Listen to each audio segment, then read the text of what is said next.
কোনো অবস্থায় আল্লাহর প্রতি ভরসা হারাবেন না। আল্লাহ রাব্বুল আলামিন আপনার ব্যাপারে পরিকল্পনা করে রেখেছেন।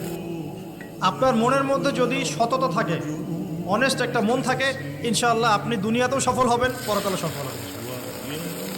আপনি যদি সৎ হন, মনের থেকে যদি আপনি সৎ হন, আল্লাহর কাছে আপনি সৎ হন, সারা দুনিয়া মিলে আপনার কোনো ক্ষতি করতে পারবে না। আর আপনি যদি অসৎ হন, মনের মধ্যে অসততা থাকে, দুনিয়ার মানুষ বাহবা দিলেও একদিন ধরা খাবেন ইনশাআল্লাহ। এটা বাস্তব, এর বাইরে যাবে না ইনশাআল্লাহ।